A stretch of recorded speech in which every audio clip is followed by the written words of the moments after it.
Welcome to Loosen Up Your Painting podcast, the podcast for creatives making their art and making a difference to their lives and the world. We discuss how to improve your art, your lifestyle, and grow your creative business.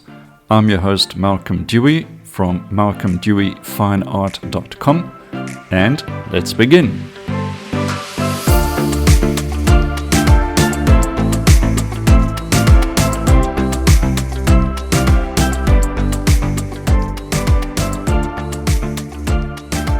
Hello and welcome back to How to Loosen Up Your Painting, new episode, and it's great to be talking to you again. And now I'm going to be discussing a subject that is really important, I think, to most artists, if not all of us, something we struggle with, especially painters, but there's overlaps with other creative activities as well, and that is overworking your art.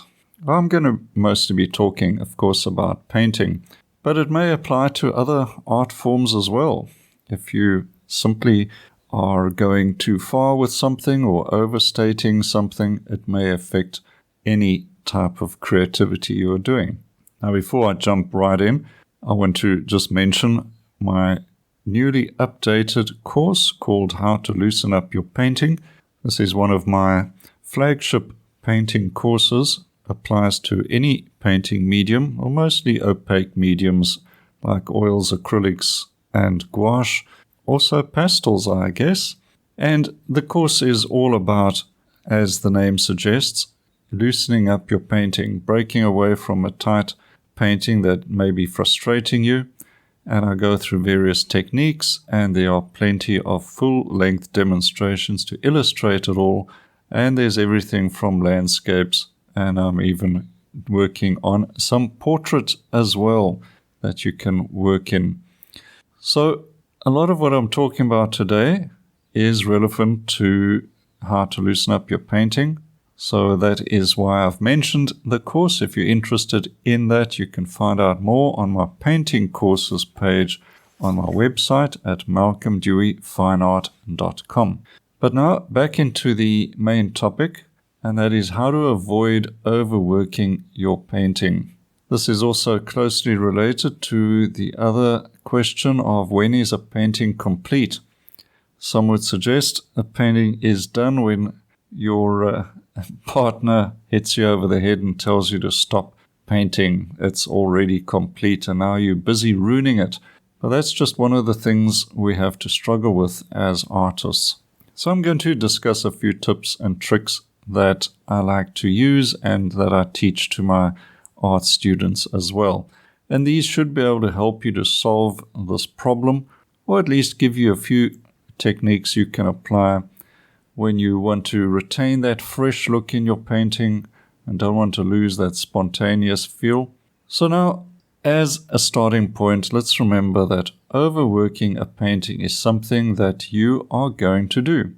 We've all done it, and there will be times, even when you are an experienced painter, you're going to overdo a painting.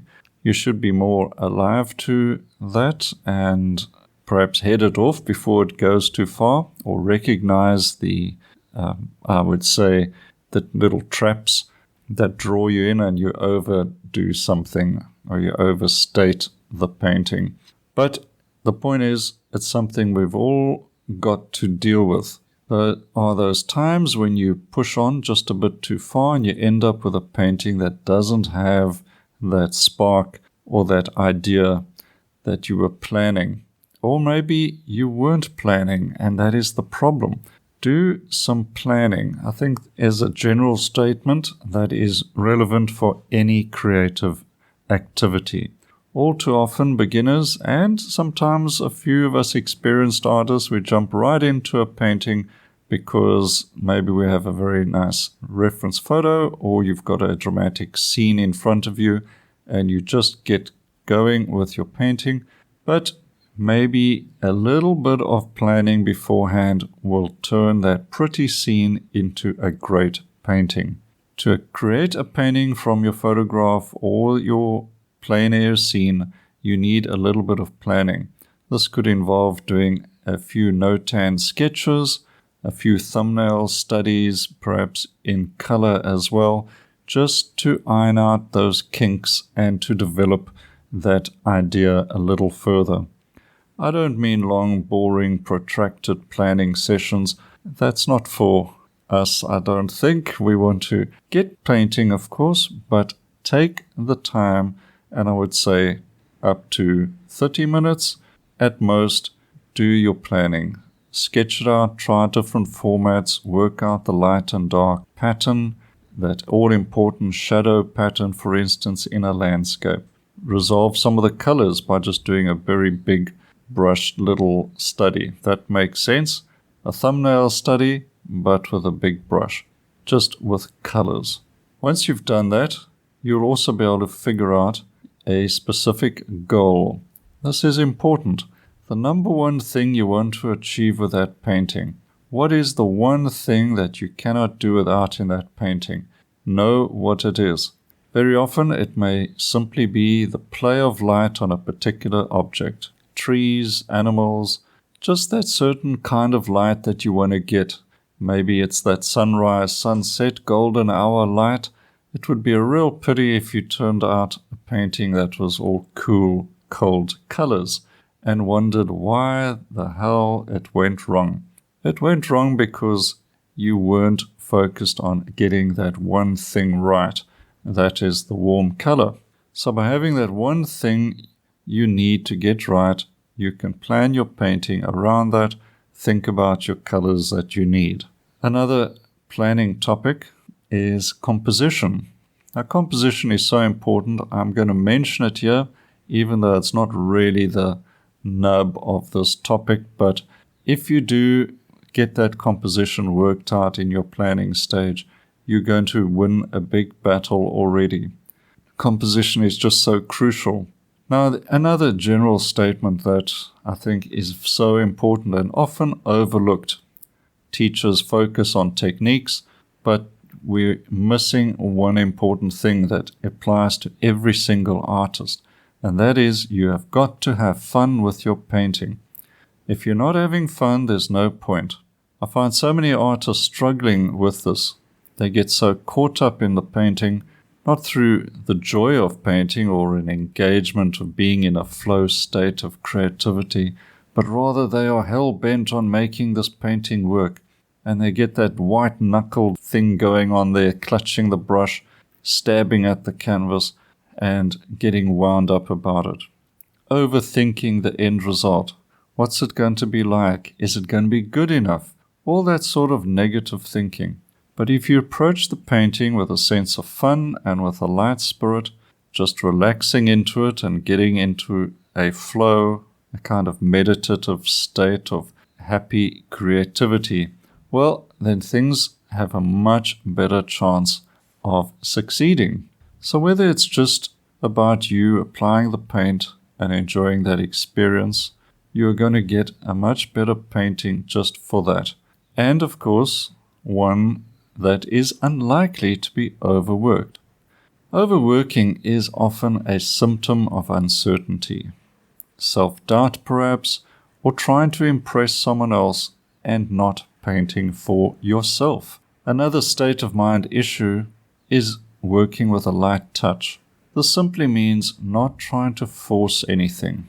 It means relaxing physically, mentally, and feeling the paint do the work. Let there be a communication between the brush, the canvas, and the medium that you're using.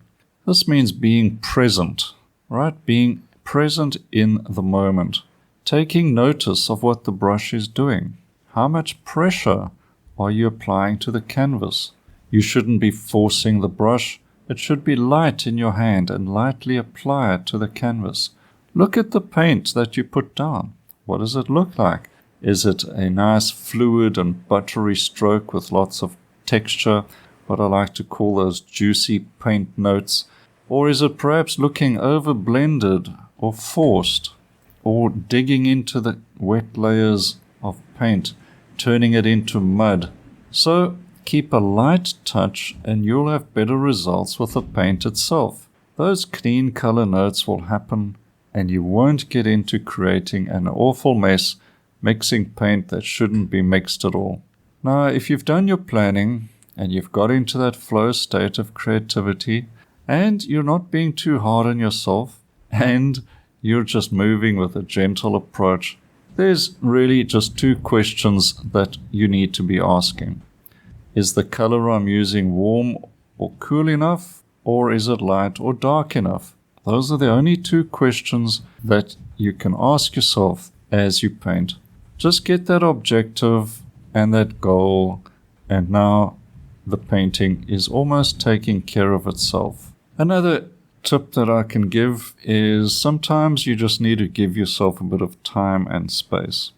If you get lost with your painting and it's not working out, let it rest overnight, come back the next day and look at it with fresh eyes. I find this is a great way to cure many problems because your mind is always looking for a solution. It does need a bit of time, and a good night's rest is a great way to let your mind just work through the troubles and solve the problems. I don't like to leave a painting for so long that it dries out completely. Now, this is not really an option for acrylics or gouache painters, but for oil painters, coming back to a fully dried painting almost means you got to start the whole thing from scratch. And I like to work wet over wet.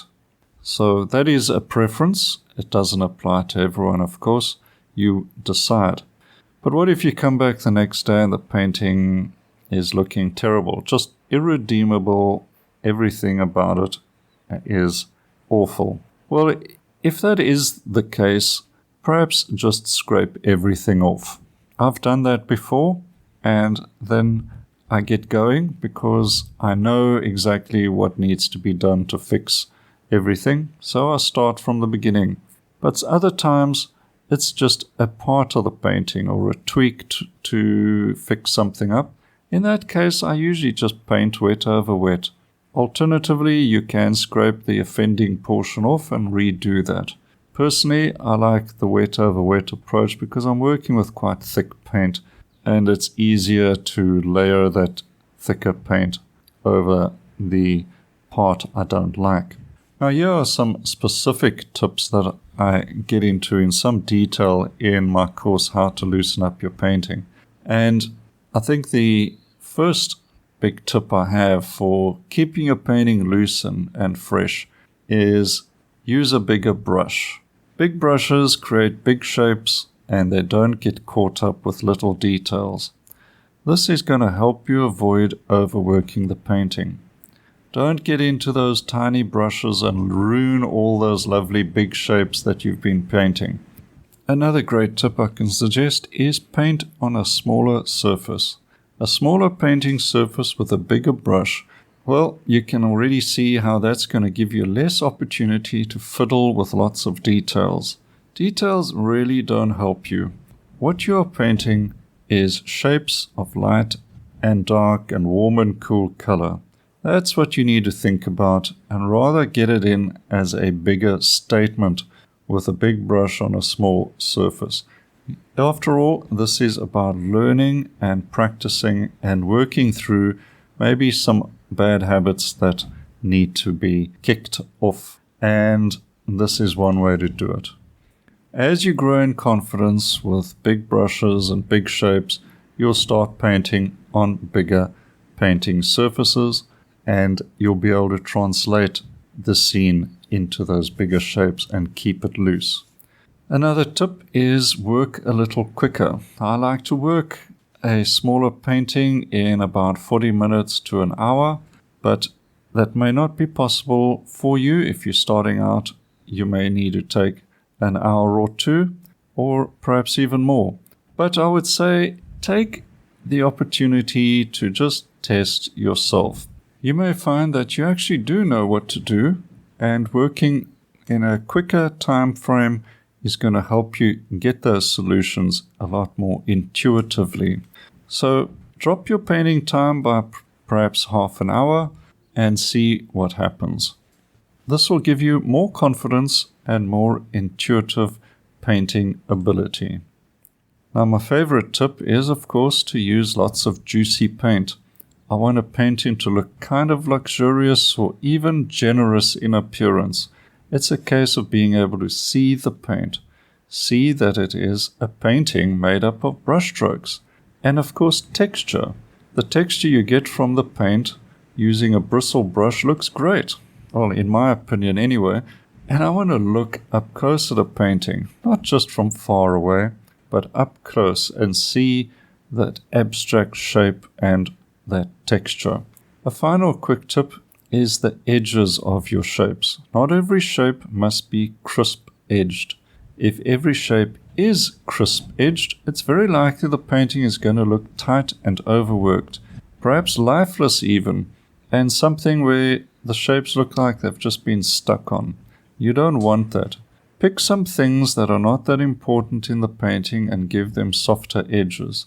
Softer edges also help to suggest volume or even the nature of that object. Perhaps a tree will have a softer edge to it because it's made up of leaves and they're moving around and the light softens them up as well. So don't paint it all with a hard, crisp edge.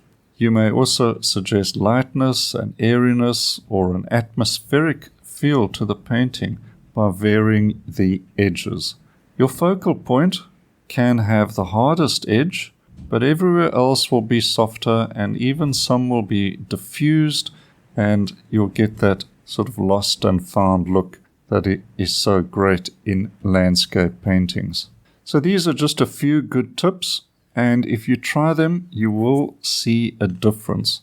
And as I said, I cover this in a lot of detail with examples in demonstration paintings in my course, How to Loosen Up Your Painting. So if you have a look for that on my website at malcolmdeweyfineart.com, you can see what's on offer there. Now, the next painting you start, do a little bit of painting and have a lot of fun. Ease into it without pressure and enjoy the fantastic opportunity you have to create something beautiful without any stress. If that sounds good, then I encourage you to start painting as soon as possible. All right, that is really it for this podcast today. Remember to share this podcast if you can. I'd love more people to obviously listen to it, and subscribe to the channel as well through whatever preferred channel you like to listen to your podcast. And drop by my website, get in touch, let me know about your painting experience, and if you got any questions, send them on to me as well. All right, until we meet again, have a great time. Enjoy your painting or whatever creative activities you're getting involved in, and we will talk again in the next podcast. Cheers for now. Now, speaking of creativity and putting that into practice to produce great work, why don't you consider joining my Artist Live channel? It's created specifically with the intention of keeping you working on a regular basis with your painting, inspiring you with new topics and subjects. Create your own version of each month's painting. We explore different topics each month, and there's a lesson attached to it where I do a demonstration, and then you can have a go and produce your own painting. Send in the finished product for a critique, and engage with other members in your channel as well through the private community, and share your work, give tips and encouragement to each other. It's a great way to meet other artists and also stay in tune with your creativity and producing work on a regular basis, which helps you improve and get more fun out of your painting. So that sounds good. Have a look for the Artist Live channel. You can find it on my website and painting school at malcolmdeweyfineart.com, or just send me an email and I will help you enroll and get you painting. Enjoy some quality painting together.